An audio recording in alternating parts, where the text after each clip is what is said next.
Hey everybody, welcome back to another week of What's That All About? Where we answer hard questions in a fun and kind of silly way sometimes.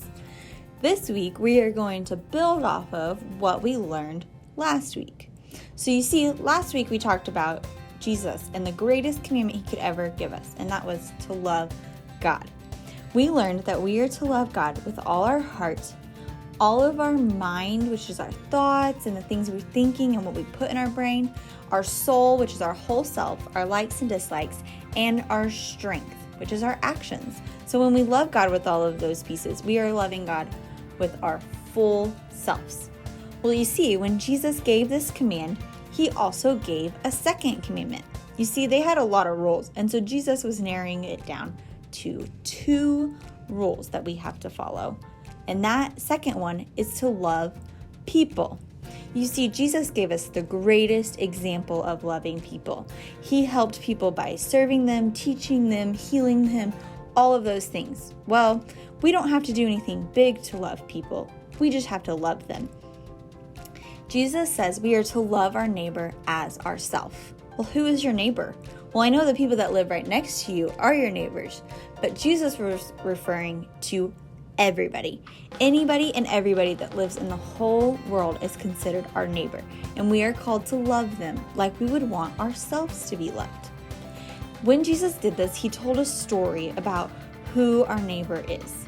You see, there was this man, he was Jewish, and he was walking down a path when these other men came up behind him and decided to rob him and beat him and attack him.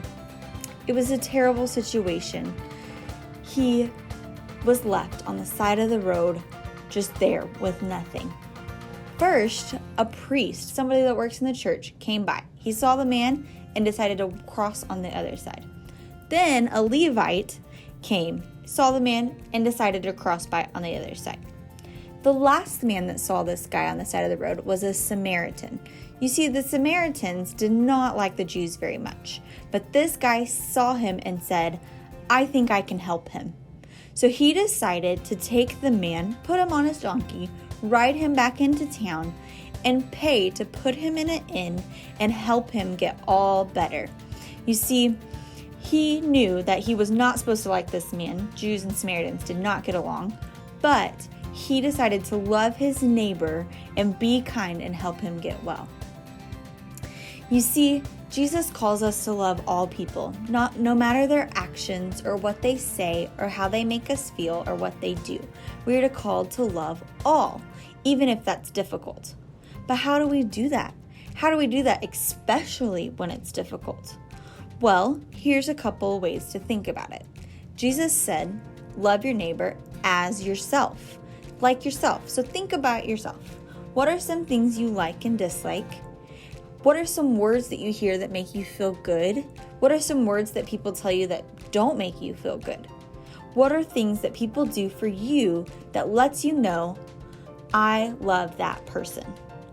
And that, using those things, is how we can love others. And one way is with our words. We can tell people, great job, when we really like what they're doing. We can encourage them by saying, you're awesome, when they do something amazing. And when they're sad or down about something, you can tell them it's gonna be okay.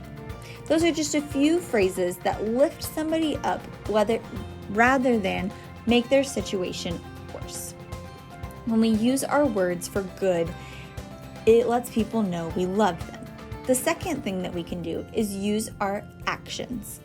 There are lots of things we can do, but some of the most simple are things like at school, you can help somebody with your books or paying attention to your teacher. At home, you can wash the dishes or clean up your room or help your mom out. And when you're with your friends, you can make sure everybody is included in whatever you're doing. That is a great way to show people, hey, I care about you. So, let's finally wrap this thing up. Jesus tells us that the 2 greatest commandments in the world are to love God with all your heart, soul, mind, and strength, and to love people. And we do that through our words and through our actions and by thinking about how we would want to be treated in a situation. Well, that's all I got for you. I hope you'll join us next week for another What's That All About? See you later.